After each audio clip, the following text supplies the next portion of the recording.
Hello, everyone, and welcome to Marketing Roundtable. I'm Tatiana. I work in design. And I'm Rachel Rhodes. I work in organic social. And today's guest is Kelsey Benoit, who works in paid media. So, Kelsey, give us some background on who you are and your relationship to paid media.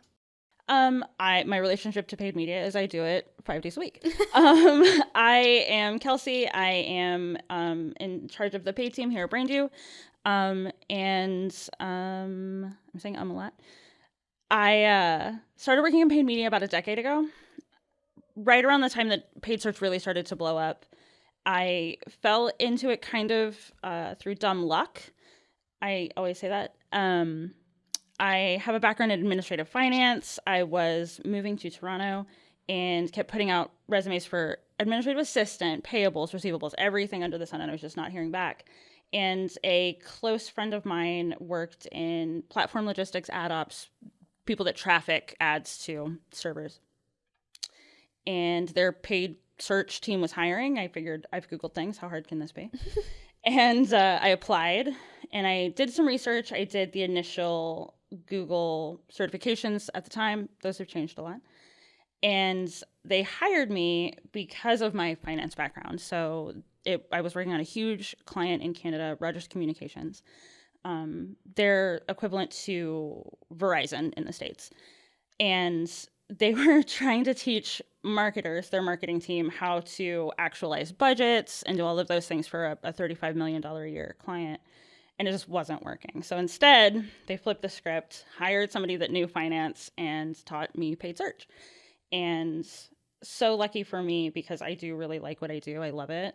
And it's not something I think I ever would have pursued on my own. It's never even something that I had considered. So I kind of thank my lucky stars that I never heard back about those administrative jobs, because here I am 10 years later. Right place, right time. Makes so much sense. I didn't know that about you. And it just having the finance background that informs, because yeah, so much of what you do with paid is like managing these budgets for the campaigns. And that's, like super huge. Yeah. It's enormous. It was big. And even being in the space for 10 years, I feel like that's literally half the lifespan of the space. Yeah, when I first started working, I was paid search exclusively. And then within a year or two was when paid social really started to take off. So I've seen paid social's life cycle really up to this point, which has been fascinating and sometimes terrifying. Oh, no. But in a good way. I feel one thing I really love about what I do is it's never the same day twice. It's never boring. I'm always learning new things. So I feel really lucky. Cool. Great. How did you come to BrainDo? I had been working in search for, paid for around 7 years, and I was getting burnout. Not really, my career wasn't progressing the direction I wanted it to. And I saw that BrainDo was hiring, and an acquaintance of mine works on our dev team. Tom Noonan works on our dev team. And I used to play board games once a week pre-pandemic at his house with his wife. And I was over there one day, and they both knew that I was looking for a new job. And we were talking about it. He was like, oh my gosh, you should apply. I think you'd fit in really well. I'm a gamer. I like board games. I'm a little bit of a nerd. And he's like, yeah, you will fit in so well. And I applied and I interviewed, and the process was super quick. I met everybody on the team, and I knew right away that this was a group of people that I really wanted to work with. And I'm really glad that I did, because now I've been here for 3 years and I can't imagine being anywhere else.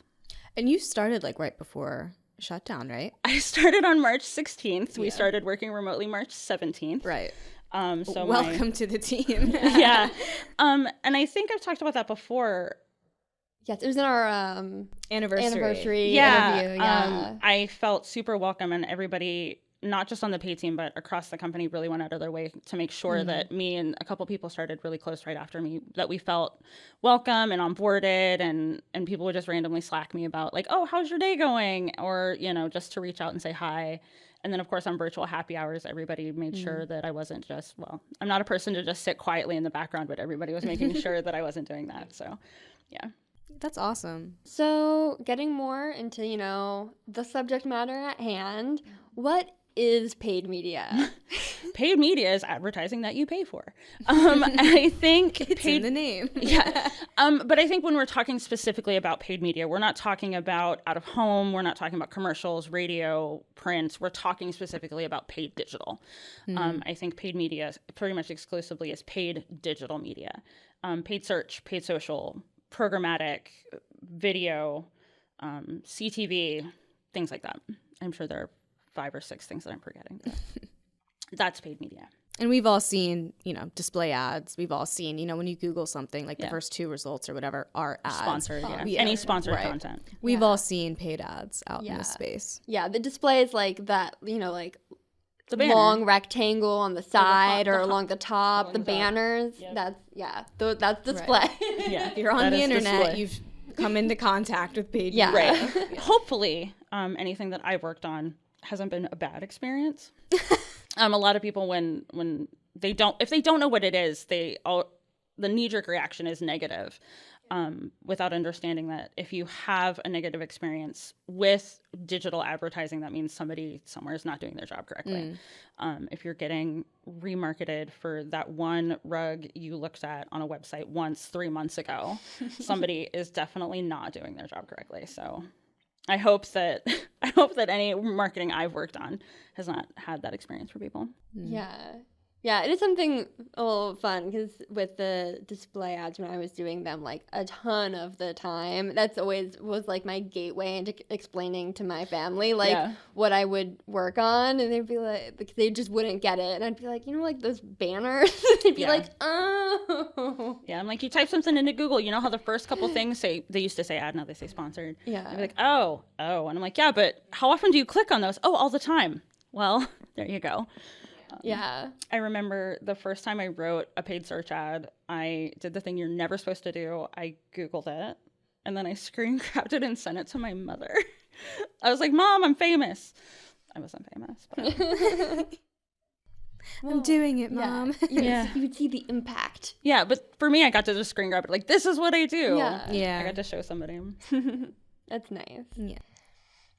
So paid media is part of this larger media world, and there's an idea that there's like kind of 3 different variations. Would you like to elaborate on those? Yeah, so the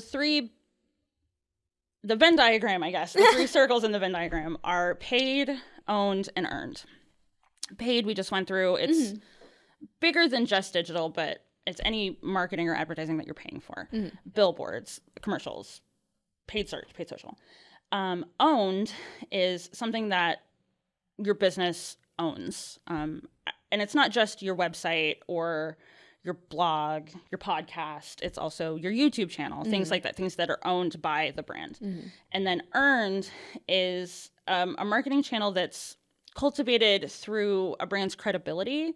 And the one that I think is the best example is word of mouth. And even though paid media is super important to me personally, I think word of mouth is a very, very valuable earned marketing channel. Yeah. Would you say? Yeah, makes a lot of sense. Yeah, it does. Like, would you say that carries a little more weight than just having the other 2? Because it's free, every penny you make costs you nothing. But also your customer base is becoming your biggest proponent, which I think, especially in the modern day, I think somebody saying like, oh, I've tried this thing and it's great. Yeah. But also in a land of influencers, and I'm not saying anything bad against influencers, but somebody personally saying I vouch for this brand or this experience really speaks volumes. Right. Like they're lending it their authority. Yeah. I have an older family member with a business, and he's never had a website, never had any social media. I don't think he's ever put an ad in anything. It's just all purely word of mouth. And that's kind of, I feel like, shocking in today's age to have no digital presence and like entirely your customer base is word of mouth. That's everything. That's like, everything, huge. Yeah. I also think it kind of depends on the industry. Yeah. I mean, a cosmetics brand could not do that. Right. But I know a lot of people in the home renovation space that have because they don't need it, right? Because the people that replaced my windows, I loved them. They were great, start to finish. So anybody that's like, oh, I need new windows, or I'm looking into this, or roofing or gutters, because I also do those things. I'm like, hey, this company. Yeah. I know a guy. Not advertising for free, but I do know a guy, and I had a wonderful experience. They were I have 2 crazy dogs, and they were super understanding of our dog situation, and like, got in and out super quickly, cleaned up the mess start to finish, and like, me saying good things about them is exactly what they need. They don't need a website and social media and things like that. Yeah, I'm always talking about my hairstylist. I'm like, same. Yeah. So great. Yeah. Love Lauren. Yeah. Shout out Lauren. Yeah. So although earned is great and fabulous, obviously, like you were saying, for like a cosmetics brand, doesn't really work. So like for a company, why would I spend money on search and social versus like earned media, like word of mouth, or even like organic social? Yeah, brand awareness. So you can get that earned media and some more owned media as well. Marketing, nothing exists in a vacuum. So if you're only focusing on organic, there is always an opportunity through like, you're interested in these things. Are you also interested in this? That's your audience, your follower base will grow, but it's going to grow so much faster if you're putting money towards organic, also to paid. And I think paid is a convalescence of a lot of other channels. And I know I've worked with both of you on this. I am never going to say paid is more important than organic or design or dev or UX or UI. It's all because it pulls from so many of those different channels and like optimizes them to really grow an audience and capture people where they are in the sales funnel. So with paid search, they're actively looking for your product. Again, if you're doing your job correctly, they're actively looking for cosmetics. They're actively looking for eyeshadow palettes or what have you. On social media, it is a little bit of a mixed bag because you can remarket to people who've already been on your website. You can do that through display and other channels as well. But with a prospecting approach, you can target people that look like people that have already bought your product or been on your website. You can target age demographics, gender, geolocations, all of these different things, and make more people at the very base level aware of your brand. And then from there, make them customers. Right. Yeah, they have like a direct path to click through, which like on a lot of social media, organic social media posts, like you can't even do that, which is helpful. I'm working in social. I'm super interested in how you can target different audiences, like especially on LinkedIn, like by like job title. Like that's so useful. And I feel like sometimes a lot of people get organic and paid confused, and they might ask me to like really try to target a specific person. And then like absolutely I'm working off of like personas and audiences. Yeah. But like I can't do it in the way you would with paid. Right. Like you literally can in paid, which I think is super cool. It's amazing. And that's something that's changed a lot since I started. Audience targeting, I think, is one of the most interesting things that has changed completely since I started. Oh, really? Yeah, it's gotten a lot more detailed. And that's consistently, I mean, all the time. But it's something I think that we're starting to see, I think, over maybe the last year or two, we're starting to see the pendulum swing the other way. Really? Due to privacy. Yeah. Through GA, Facebook, things like that. User privacy is becoming more and more important to people. And that's great. It's smart. People need to be careful with their information. Yeah. But it makes some of those really fine-tuned, granular audiences harder to get to, which is great for me because I started in an environment where that didn't exist. So it's really interesting to see how that's going to continue to change, I think, over the next couple of years. Yeah, that's a great point. I didn't even put some of the stuff together that like, oh yeah, like I worked on an AT&T prompt, like UX research thing. And that was one of the things we were really trying to like nail down was the difference between like first and third party data. And the third party data wasn't like we're selling your data to other platforms. It was about the fact that we're going to be retargeting you on other platforms. Yeah. And that was such an important component. And now I'm like talking to you, I'm like, oh my God, yeah, it totally relates to what we do in paid. Obviously it was about paid, but it's just like, right, the targeting of an audience makes sense. Also, like with VPNs, I feel like that's definitely a huge factor to location targeting. That's something even in our organic, what's it called? Stats? Figures. It'll be like location. We'll have like this weird random location that a bunch of people are at, and we're like, that can't be. That's a VPN hub. Yeah. So how do you approach reaching a target audience in a campaign? Figuring out the audience first. I think it sounds really, really basic. I think one of my biggest recommendations as I approach anything is start base level, start foundationally. Because if you build a good foundation, sustainability and growth is going to be something that you can do really easily. So figure out the product, figure out the audience. Sometimes you have to educate the client on the audience that they're trying to reach versus the audience they think they should be trying to reach. Yes. But luckily, especially at BrainDo, I work with some amazing clients who that's a two-way street. It's never just, no, this is what we're doing. They look to us for strategy and recommendations and want genuinely to help us help them. They want to help give us every tool they can to grow their business and grow their revenue. So here, that's been great. And then figuring out what we can actually target. Because we can have this very perfect, hyper-focused audience, but can we check all of those boxes across different channels? Because targeting on Google is different than Microsoft a little bit. Those are very similar platforms, but that's completely different from Meta's targeting and LinkedIn's targeting. And so also figuring out the actual goals of the campaign for where we need to be and what that audience looks like. And then, of course, tweaking as we go, as we get data, get new information, going in and making updates and optimizations as we go. Yeah. Do you have a preferred or favorite method for defining audiences? No. I wish I did, because that would sound super smart. But no, I think I'm a huge proponent of test and learn.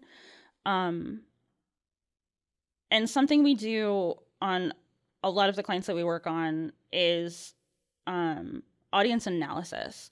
So we'll set up audiences observationally to gather data and then go in and say, okay, this in-market audience performs better than the baseline, or, you know, this affinity audience or this gender or this age demographic. Like, let's bid, instead of negating everything else, let's break them out or bid more on this target. It's a lot about testing and gathering data. I know I've said this before, hopefully not on our social media. The best piece of marketing advice I've ever gotten was, do not trust your gut. Always trust data. And of course you can manipulate data to say anything, but foundationally, again, the data isn't going to steer you wrong, and your gut always can. And it has for me. And this was somebody who owns a very, very well-known agency in the Philly area. And he said the same thing. He was like, you know, if I had trusted my gut instead of the data, I would have wasted millions of dollars for clients. So it's always about the numbers and what they're saying. Yeah, I really have loved that about working on campaigns with you, is like, you'll be like, well, let's really like focus on what's performing and working versus making as many different ad sizes as possible, which is something we would do sometimes depending on the approach. And I've always been really curious with paid media, with like, you know, I know you're coming from a data-driven approach. To me, as like an outsider, it seems like there's so many variables, not only with like the targeting and all that stuff, but with like the creative and the copy. Like, how do you reconcile, well, like not even that, but I've also noticed, like, with creative, you're also super open to like new ideas and experimenting and trying new things. So, like, how do you reconcile that landscape of like, you have different creative and like you can't really pinpoint a variable like within the creative and like other variables, and like where that might be driving the success or maybe not as much success of a campaign. I can't trust my gut, but you as a designer can. That's part of it. Part of it is, and I'm using you as the example. Okay. Part of it is working with a really good designer. I'm not trying to hype you up, I promise. But there's a point here. I've worked with you on enough clients and on enough projects that you know the brands, you know the business before you start working on the creative. So if you say the car should be blue and the client says the car should be red, I understand why the car is blue and I understand where that came from for you. And it's not just that's what was in the image, right? Like you put thought into your work. And I'm going to trust that and advocate for that if I don't have data, right? And if I do get data that says the red car outperforms the blue car, I'm going to relay that to you and be like, okay, cool. From now on, the cars are red because you don't have that data point. Yeah. Does that answer your question? Sorry. It does. I mean, it answers. I kind of like threw like 3 questions into like one thing that answered part of, I guess, one thing. So when you're talking about like test and learn and then like nailing down maybe, you know, A/B testing with like a red car and a blue car, that's how you're really nailing down what it is. And you start big, right? Like you can start, we're working on a project right now where we have 2 completely different sets of creative. One has no people in it. It's just text on image. No, not even images. It's just text.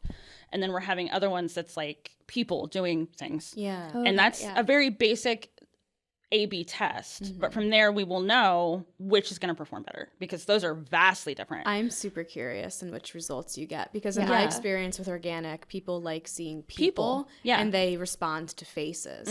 And even like with working with Brendan, who also works in paid, we did test for a client using images versus a video because no matter what you look up, especially with organic, it's like video, you should be posting video. And we tested an ad. And the still image outperformed the video by a lot, which goes against everything I believe as a social, like organic social person. We were like, whoa. Yeah, it was like shocking. Tough from a paid perspective because, I mean, I think you know this organically as well. If you don't capture someone within the first 3 seconds, and that's lengthy, you're going to lose generous. them. Yeah. So with a video, especially for paid, you have to cram so much into like the title screen or the splash screen. That it ends up being very congested, but also you can't always do that in a way that feels right. Like you can with organic, because if someone comes across something organically and it's a video, they're going to be already familiar with the brand. Oh, I know this brand. I like them. And I think TikTok has done this really in a weird way because they keep extending their video lengths. Yeah. But people just want 7 seconds of stuff. Yeah. So I think that's a really interesting conversation because you can put more things on a still image and it not feel like you're getting smacked in the face. But with a video, it's like the brand's name, the brand logo, all of the information you need to have what the video is about. Some sort of image. Right. And it's so happening so fast. I think sometimes it's happening a little too fast for people to process it, and then they're just like, meh. Well, I wonder if we'll swing back into people, you know, getting away from video and closer to still images because it's just like one glance, like mentally it's amazing how quickly we can read our own native language. Right, it has higher scannability. Right, but with a video, it's like if I have to wait 3 seconds and I'm not interested right away, I'm moving on. So I wonder if we will continue to see swing backs towards still images. I mean, every time I watch something on YouTube, I end up skipping the, hi, I'm so-and-so, and this is a video on that wants thing. An intro, Intros I are very 2016. Never skip. I'm just like lame. No, I mean, but that's your perspective, like, because you, as a designer, I think I'm just lazy. I don't want to move my hands. I was trying to give you the benefit of the doubt. I know a lot of people that use ad blockers. I will never use an ad blocker. Same. One, because that's paying my bills. Yeah. 2, I think specifically digital marketing, and I'm talking across the board, design, organic, paid, dev, analytics even probably. You get information from anything on the internet. And if I am using ad blockers, what am I missing out on? What pieces of information? Because even without realizing it, through reverse osmosis, I'm looking at things and I'm thinking, that's really good marketing. That's really good branding. Yeah. I can't use that exact example, but I can find a way to like shape that for a client that I work on. Yeah. Right. So it is really interesting. So I don't think that's why, right? You want to see how these videos, without realizing it, subconsciously Model, learn from. And ads, actually, I'm more likely to watch a video. I'm talking like on a video game, like I can't figure this thing out, and the only thing I can find is this hour-long YouTube video where it's like, I need 15 seconds of this video, guys. Right. That is tough. And I don't need to know who you are, and I don't need to know how long you've been streaming. Chapters. That's off topic. I'm getting off topic. Comments down in the bottom, like he starts talking about this at 23:13. I should start doing that for people, but but I am much more likely to watch in entirety a 15-second non-skippable video ad than I am the first minute and a half of a YouTube video that I actively searched for. That is funny. Yeah, as someone who's like in the industry as well, I'm like, I don't like skip ads all the time. I'm like, I want you to get that AdSense. I want, the ad people to like, be a audience within the industry. I actually on Instagram, I'm like, I'm so happy with how like accurate my targeted ads are getting. I'm like, oh my goodness. This is perfect. I'm so happy this came. Cover your ears quickly. Why? Because it's about you. Cover your ears. There's no way I'm not going to hear what you're about to say. I got a sponsored post, and I was like, oh my God, I need to get this for Rachel's birthday. This is her birthday gift. I have it, and now I have it. And I was like, this is so amazing and perfect, and made my life so much easier. My husband did it with all of my Christmas presents. Nice. All from ads? Yeah. Because he saw them, and he was like, oh my God. Because we share an IP, so sometimes things are wonky. And he would see stuff that was obviously targeted to me. Yeah. And I'm like, where did you see this? He's like, oh, I got served an ad. And I'm like, you got served this as an ad? And he's like, yeah, I mean, he's a programmer, so he understands how all, like, analytics and stuff works. But yeah, he got me a nightlight that's a dumpster fire. Nice. It's so very cute. funny he got that as an ad for you. Yeah. But obviously, like, that's not a him thing. It's this cute little chibi dumpster fire. Adorable. Because I regularly say the dumpsters are lit. Gondor calls for wine. We're nerds. But yeah. Yeah. We don't share an IP, just like a big paper trail of connection. But you guys are also similarly aged. You have similar interests and hobbies, so it makes sense that you would be marketed similar things. It is funny. I just thought of what you said earlier. Like, if you looked at one thing 3 months ago and you're still getting ads, someone's doing their job wrong.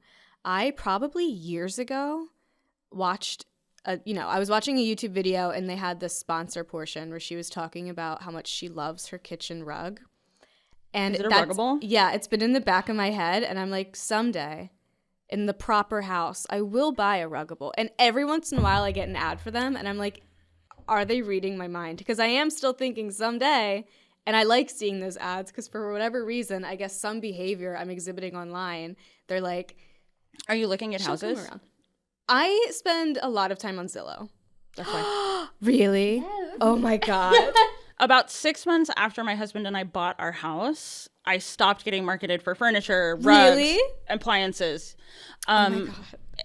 They know. They do. Depending on how old your car is, you'll start seeing lots of car ads. I'm not there yet. I am. Oh, my car's old, but I'm not getting the ads. Yeah. I mean, that's that's part of what we're talking about with audience data collection, right? So. Wow. Yeah. I also like it is likely that my address changed, the location, that my geo targeting changed, so they know that I've moved. And the first 6 months, it's like, oh, you just moved, you need all these new things, and then all of a sudden they're like, well, she's not going to buy it. Oh my God. But yeah. Scary, but also very interesting. Right. Yeah. I mean, it comes back to, I don't think it's creepy because it's relevant. Yeah. Right, like what you were saying. Like, I'm glad all the ads are relevant to me. Right. Yeah. And at the same time, user data and privacy is super important. But if somebody wants that information, they're going to get it. If somebody wants that specific information about me, they will find it. And I'm careful. Don't get me wrong. I'm not like posting pictures of my first credit card on Facebook. Here's the back of my new credit card. Yeah. Here's a picture of my driver's license. You want my passport too? But it is also, I know that data is out there. You should be careful, but also at some point it's too late. The genie's out of the bottle. Right. I almost get mad when I'm served an ad that's so irrelevant. I'm confused. I'm like, Yeah. why? Yeah. What did do I you click? think that this is relevant Right. to me? Usually involving stuff about kids. I get mad when I'm served ads from things that I've already purchased. I was going to talk about that actually. I would love to hear about it. Yeah, why does that happen? I already have the thing. Oh, bad marketing. I love ModCloth. Mm-hmm. No one's surprised. I bought a skirt on ModCloth As one and does. got marketed that exact skirt for 2 months. Yes. Is that bad paid media? Is someone Yeah. not doing their job? Yeah. Okay, well, like what goes wrong? I mean, I feel like what that's like a should be glitch happening? or something. It could be a glitch. It could be that it's kind of connected to their product listing, PLA's product listing. Someone's not managing that properly, or something is not connected properly, or I wasn't put into the right audience. Like clearly she has purchased items from us, and it may just be that, I mean, it was a gold skirt with black skulls on it, like Nice. me. So I understand, like, it is very, very relevant to me. So relevant that I saw the ad and purchased the item.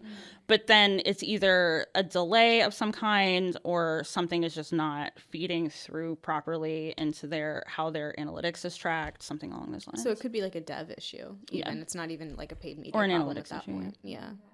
Like- Interesting. Now I know. So like theoretically you should be moved from like the retargeting audience to like a different audience. Is that So with clothing, cosmetics, I'm trying to think of other examples because there are a ton. Remarketing, a lot of the clients we work on here, a purchase or a lead form is the end of the conversion funnel. That's where we're trying to get someone. In industries and verticals like fashion, health and beauty, the purchase is not the end of the funnel because you want them to come back and purchase more things. Right. Yeah. So it may just be that they don't care if I'm seeing the same skirt again. They just want me to engage with the brand and purchase more things. But for me, it was very jarring because I'm like, I own that skirt in 2 sizes because I bought a size and it was too big. So I had to buy down a size, and I'm like, oh, I'll return the other one. Right. Like show a related skirt, Right, maybe right. a matching top. Show me the cardigan, Yeah. which I also own. It's black and has gold skulls on it. But yeah, it is really interesting for things like that. Like, I have been targeted things that I've already purchased a lot, and it's all in those areas where it's not like, okay, she has completed her purchase, she's not going to re-engage with our brand either anytime soon or ever. So it's definitely in those spaces where, okay, you spent money, spend more. Right. money. It's kind of insane to be like, well, we got them, boys. Like, one purchase. We're done. Yeah. Good to go. Yeah. Pack up shop. Well, like for some clients, once they have completed that purchase, I mean, it's their timeline is like 6 months, and a purchase is like $20,000 to $40,000. It's a contract for 6 months or a year. That's not true for every client. Like, Right. in a lot of places, you're like, well, okay, good. She bought one skirt. We're never going to hear from her again. But for some companies, it's going to be like, okay, like we should not market to these people again. Definitely. Like, you just replaced your floors. You're probably not going to do that again anytime Right, soon. right. But maybe you need new doors and windows, or new gutters, or a new bathroom, something along those lines. Yeah. There is an audience approach where, for clients like that, where you have these huge purchases and these long lead times, where if they decide to no longer work with your company or use your product, you start remarketing to them within like a year. But that can be really, really dangerous, because if they left because of a bad experience, then you're kind of marketing to somebody that definitely isn't, you're wasting money because you're definitely marketing to someone that's not going to be using your product again. But in some cases, I know a lot of companies that have tried that, and it's worked pretty well. Really? Mm-hmm. It depends, again, on the marketing, the industry, the vertical, the company, the brand. This podcast is powered by BrainDo, a digital marketing agency that not only provides a diverse mix of digital services, but offers guidance, experience, and true partnership to bring your business to the next level. This episode is about paid media marketing, but we also offer expertise in data, analytics, development, SEO, and design, just to name a few. We've worked with businesses on every level, from local operations to Fortune 500 companies across a variety of industries. We have experts to help strategize and execute your digital marketing needs, no matter what step in the process you're at. We are there for you, from wireframes to paid campaigns. BrainDo, experts in everything digital. Please reach out today to learn more about how we can help your business grow. So I feel like we've already touched on it some, but what are some of the benefits of running these paid campaigns? Benefits for paid are awareness. Mm-hmm. We've talked about that a lot. Consideration, conversions, ultimately any marketing approach, I think, aside from specifically brand awareness, and even that, you're teeing up a conversion. Like the end goal is usually some kind of conversion, right. A purchase, a lead, something along those lines. I haven't heard of the consideration factor. Yeah. Few people, maybe me, only, search something, and I'm not talking about a brand search. I'm talking about like, I'm trying to think of any example. Floors, like floor repair, floor replacement, and then click on one link, and that's who they go with, and they're done. Right? Nobody should do that. Yeah. Because for something like that, there are so many considerations. Word of mouth, user reviews, the timeline for the company to come in, right? Like they may be booked for the next year and a half. Their price, your budget. Being in paid spaces will put your brand in that consideration. So the customer is, thinking about replacing their floors, then they know about your business, along with 5 or 6 others. But if you continue to market to them, you're going to continue to be top of mind in that process. In the consideration section for Ruggable targeting me because I'm on Zillow all the time? Probably. Got it. Now I understand. Or I'm like, it almost sounds like, as far as maybe if you compare it to like the funnel thing, like the conversion is like they completed the funnel, they made it through, and the consideration is maybe they like got somewhere along the step. Like they looked at your website and were like, ooh, maybe I like this, but like I'm not completing. Yeah. In paid search, they clicked on an ad and went to your website. On paid social, they saw you on paid social, either clicked or didn't. But they're considering your company. Maybe as even part like of a little engagement. Like they saw your ad and like they liked the ad. They spent like 7 seconds, yeah. so you can tell they probably like read the caption and read some comments. Or they watched a video. Yeah. What are some like conversions you see other than just like clicks Or like a purchase. Yeah. We talked about lead forms a lot. So lead gen. Lead form submission, usually contact form submission, name, phone number, email, things like that. Not every company can just complete a purchase on their website. I worked for a while on a roofing company. They didn't do the actual roofing. They did they're called EnviroShake. I think I can say that. I'm not signed an NDA with them. They're an amazing company. They were an amazing client. But they do composite cedar and slate look-alike shake. And it's made from like 94% recycled materials. Nice. And all of the really cool stuff. I say blah, blah, blah, but they're a really cool company. And they work predominantly with licensed contractors for their product.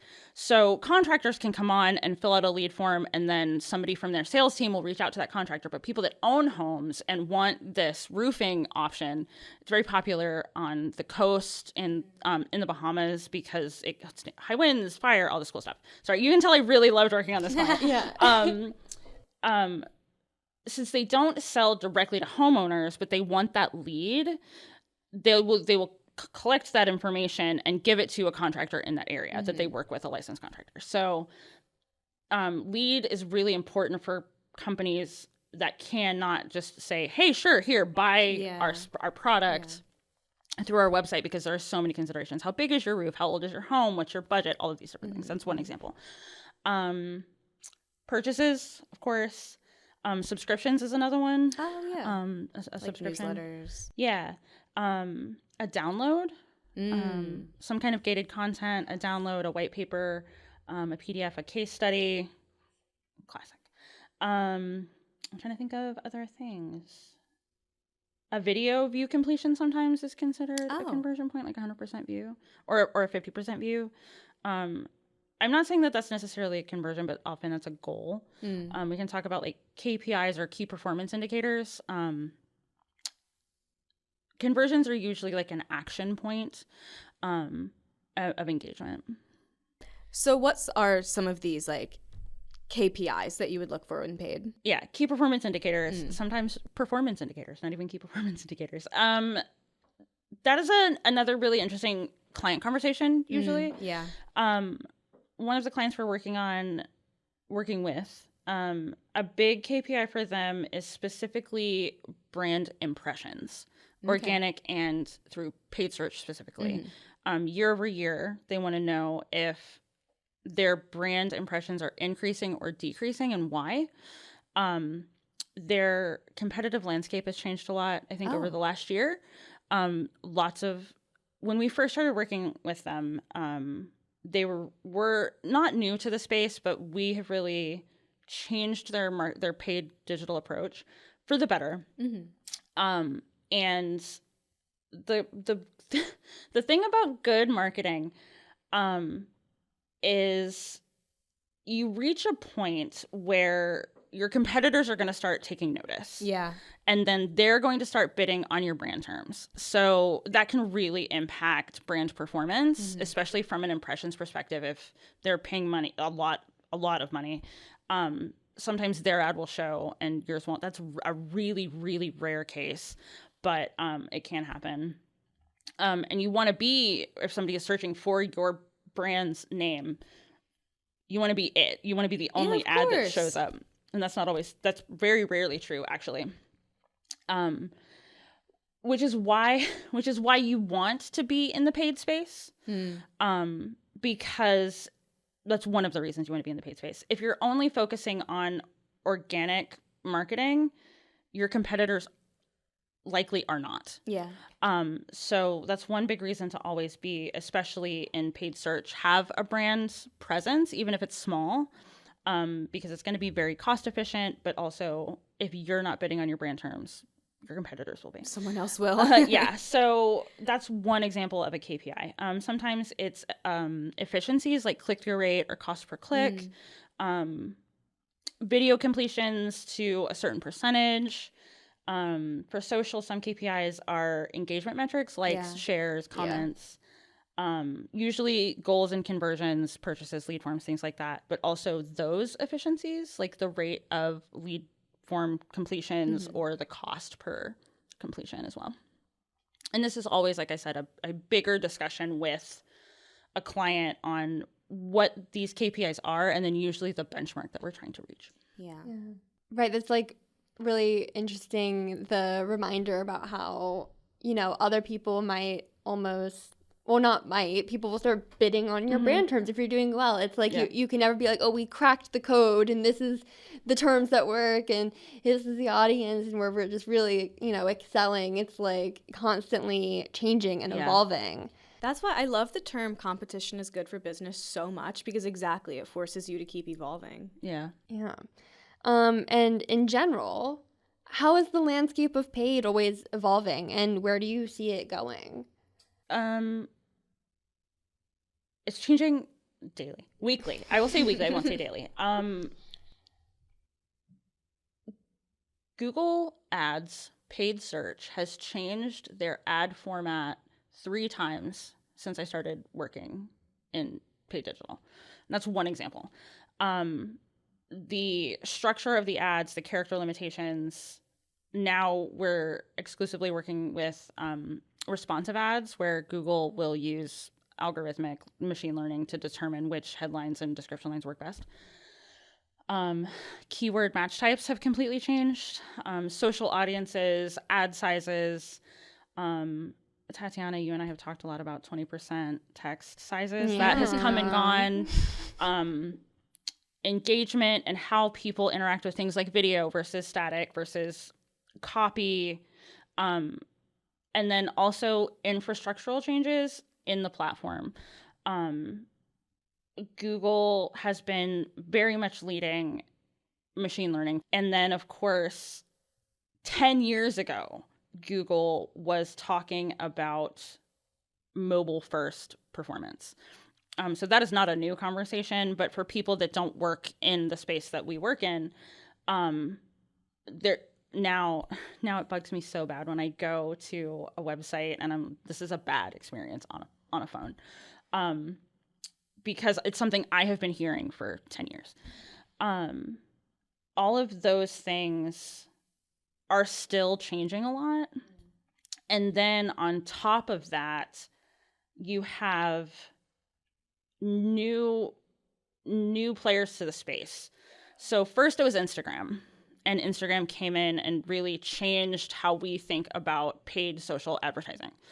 And then Snapchat a little bit, Pinterest a little bit, and then now TikTok. Yeah. TikTok is completely restructuring how people organically and through paid engage with content in their free time. And I know that it's not going to end with TikTok. There will be a new platform in a couple years or next year or something like that. Or even, I don't know if you saw, there's all these talks like, are we going to lose TikTok? I don't think we will. But their parent company does have another social platform that's rising up in the apps. Instagram. It does. I think it looks interesting, and I'm keeping my eye on that because I do think they are set up in a way for more paid success. I think TikTok might be struggling a little bit. Back to the conversation about how everything marketers engage with is a learning experience. Mm-hmm. I remember maybe like a year ago, I was on Instagram. I'm like, man, there are a lot of ads on Instagram now. Yeah.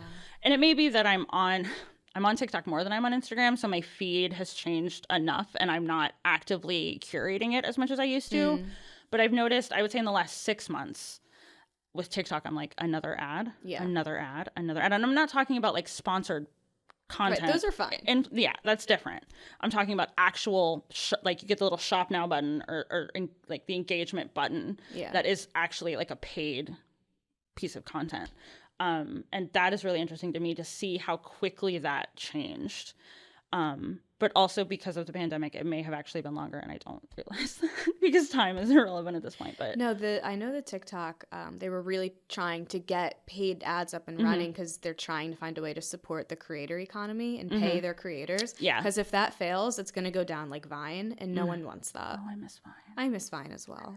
You said 7 seconds earlier. It's like people just want 7-second videos. I was like, bring back Vine.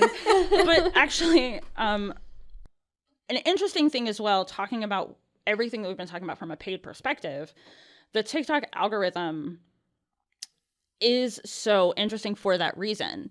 Because we were in an internal, and I said, right now, my For You page is like 2012 Tumblr all over again. It's like the Hunger Games and Vine. It's all of these Vine compilations. And these weird, like the image content videos, but those it's all like weird. these. The TikTok carousels. But it reminds me of Tumblr because it's all these like sad poetry quotes that I'm like, oh my gosh, like pick your aesthetic. 2012 me would have loved this. So many memes. And I was on a call with somebody, and they were like, yeah, that's not my FYP, and I was like, oh. Well, I'm old. Thank you. Have a nice day. But it's really interesting to see how that will evolve their paid offering. Because right now I feel like there is a little bit of a disconnect. And I think TikTok is the example of me seeing ads that aren't super relevant to me all the time. And I'm wondering if they're trying to just exhaust that budget, like they're trying to make sure that it gets eyes, or if they're trying to still continue to inform their algorithm. Yeah, every time I open the app, I get the same ad. I can't tell you what it is because I'm immediately so aggressively disinterested that as soon as I can skip, I'm skipping. And I'm like, what is it? Why are you still showing me this ad? I'm skipping immediately. But every time I open the app, there it is. I mean, yeah, a lot of the ads that I see or sponsored content, well, it has a little box on the bottom. I don't know, like it seems to be disconnected from the other stuff on my For You page, which like, it makes it a lot more obvious right away that it's not one of these things. It's like, not like the others. It feels less authentic, which is like something, which is, sorry, that must be such a hard thing for TikTok because you say with organic, like they're starting to, or they have been promoting more content that's maybe less polished, more like real. Yeah. And then you're in an ad, creating an ad in an ad space that's almost always inherently kind of polished to an extent. So like how do you make that content like just slide it in? Like that's a huge challenge. I got marketed for the Dungeons and Dragons movie so much. Well, was that not the correct thing to do? Oh, it was exactly correct. I saw it like opening night. And I got a popcorn. I want the D20 popcorn bucket so bad, but I have a little Mimic, and like I went ham. But I also saw that ad, and this is I think weird too, and I think it's something TikTok is figuring out. I saw that ad. I mean, we're approaching triple digits. I'm on TikTok too much. Irrelevant. But I think something, and this goes back to like them figuring their algorithm out and also their like how they market and what that looks like you're talking about being polished, but also like serving the same person, the same ad over and over and over and over again. Like something we talk about a lot with our clients, especially when we're talking about display or paid social, is frequency, ad frequency. Because if your ad frequency gets too high, I'm not engaged anymore. Yeah. This has gone from interesting to irritating. Yeah. And I think that's something that maybe TikTok is working on, I hope. Yeah. Because I mean, I was going to see the movie anyway, but I'm like, okay, you're wasting money at this point because I'm going to see the movie. You don't need to continue to serve me this ad. You got me ad one. Yeah. You got me at Chris Pine is a bard. Like, but that's, I think TikTok is an interesting case study for digital marketers because you can see the progression. And I saw it with Instagram. I saw it a little bit with Facebook, but I think to a lesser extent because I wasn't working as much in paid social at the time. You can see these I don't want to say grassroots. That's really inaccurate. You can see these platforms, these social media platforms start, and it's all about user-generated content in a myriad of forms, but over time, they start to see that they can make money through advertising and through reaching people. And it's a little bit different every time, but you kind of see this bell curve. And I think Facebook and Instagram are kind of, I think Facebook is on the other side of that bell curve. Instagram's kind of like right at the top, and I think TikTok's not quite to the top yet. And I'm interested to see if TikTok kind of learns from other social media platforms like Vine, like Instagram, like Facebook, to understand that like fine-tuning things and not just, I don't want to say getting greedy because that is the whole point. Like every company has a board that they have to like answer to, but there is a give and take, and I think there's a threshold for content versus advertising, even if it's really good advertising. People don't want to see ad after ad after ad, even if it's relevant to them. They are on TikTok or Instagram. I don't go on these platforms to shop. Exactly. So I think that's going to be a really interesting, something really interesting we see in the future. Yeah. Yeah. They definitely still need to iron it out. Yeah. So there's a term that exists. I don't know what it means. It's dayparting. Please tell me what that is. Dayparting is when you change either how much you're bidding or whether or not you're serving ads at all by day of week or time of day. So some of the clients here are almost we have some exclusively B2B clients, business to business. People are not looking for or engaging with anything they offer on the weekend. So we serve brand because, like I said, you always need to be in that space. We do not serve any non-brand social or search Saturday or Sunday. I think we may on LinkedIn, but LinkedIn is its own little bubble. Yeah. So we do not serve non-brand or social ads outside of LinkedIn on Saturday or Sunday because it's a waste of money. No one's going to engage with it. It's a waste of effort. You can also do this by time of day. So we bid less like 8 p.m. to 6 a.m. Okay. Because again, people aren't as engaged. Mm-hmm. You can do two things. You can not turn it off.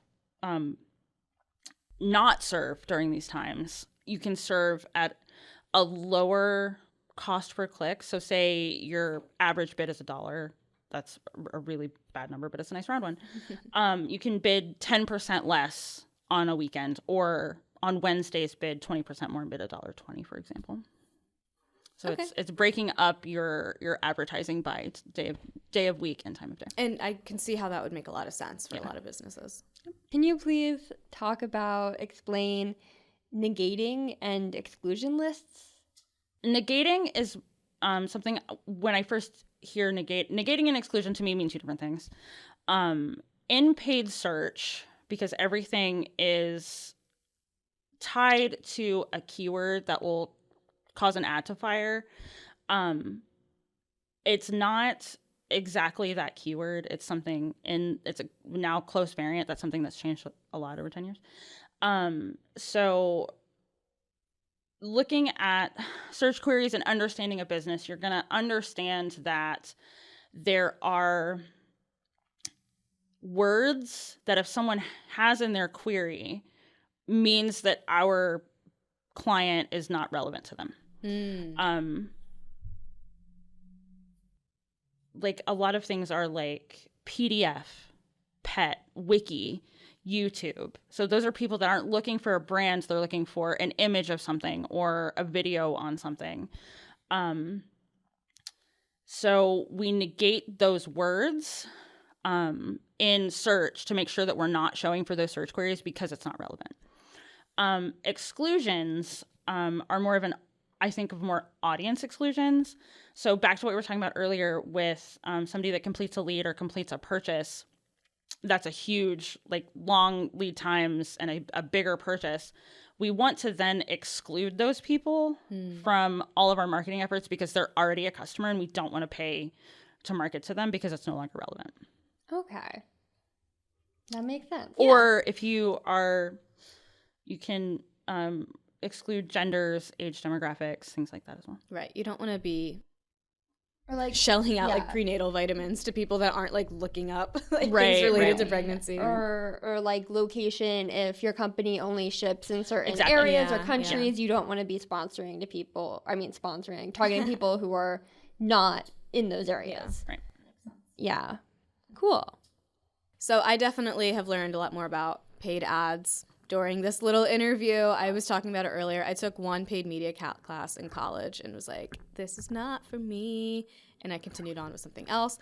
But for other brands and businesses that are like, paid media is for me and I'd like to do it better, what are some tips, tricks, best practices that they can get started with immediately? Or soon? Understanding that it's never too late. I have had some clients that are still just getting into the space and they have this assumption that it's like they are behind the curve, yes, but it's never too late. It's never too late to do better, or different. I think understanding budget is a big one. Your budget. If you have the budget for an agency partner, I would recommend it. And I know I work at an agency, so that seems like a loaded answer, but we are experts in a way that someone internally I had a client on a call very recently. They were out for parental leave, come back and say like, well, while I was out, everybody on the sales team is suddenly a marketer. And I felt that. I felt that in my soul. But we have a level of expertise that not everyone is going to have. Mm-hmm. And if you have the budget to hire someone internally, great. But also people at companies that even at a CMO level can understand what paid digital media is, but not how to implement it, how to build a solid strategy. So if you have the budget for agency partnerships, I would recommend that, but also find an agency that you trust that keeps those lines of communications open. I know a guy. But set goals, set realistic but challenging goals. And don't be afraid to test things. Don't be afraid to make changes. Again, don't trust your gut, trust the data. Great advice. Yeah. Yeah. And understand that what works now may not work the same way in the future. And again, that this is such a struggle because you said paid, but again, no channel is an island. So if you can have the absolute best paid media strategy with the best budget, everything perfect, but if your SEO is bad, if your organic social is bad, if your website is bad, it's not going to function the way that it needs to. It's all pieces of a greater puzzle. Right. When you're bringing someone to a site, you want the site to be welcoming and functional. Yeah. Yeah. But also you want to make sure that you're tracking these things properly, right? Because how do you know if your marketing is working if you're not tracking conversions the right way? Things like that. Yeah. You might see ads for things you just bought. Yeah. And then also, like, I feel like it really fits here as well, that little reminder that, like, if you're not bidding on your brand terms, somebody else is. Yeah. So that's definitely an incentive to explore the space with a partner, perhaps, like us. So thank you so much for being on. Yay, Kelsey. Great episode. We love it. Brandon loves it too. Yeah, so please give the podcast a follow. Please consider leaving a review if you're listening on audio platforms, or giving us a comment, subscribe, like, etc. if you're on the video, YouTube. If you're on YouTube, like and comment. Don't subscribe unless you're going to keep watching our videos. If you're on Instagram, we're at BrainDo. If you're on LinkedIn, we're BrainDo. If you're on TikTok, we're BrainDo. Our website is also BrainDo. Please follow us there. All those different places. BrainDo. Yeah. That's what I said? That's what I said. BrainDo. Yeah, BrainDo. Yeah. BrainDo. BrainDo. This podcast is brought to you by BrainDo. BrainDo. Not ruggable. Contrary to how it may seem. Yeah. Well, thank you again so much, Thank Kelsey. you. You can also connect with her on LinkedIn at Kelsey Benoit. And we will see you next time at The Roundtable.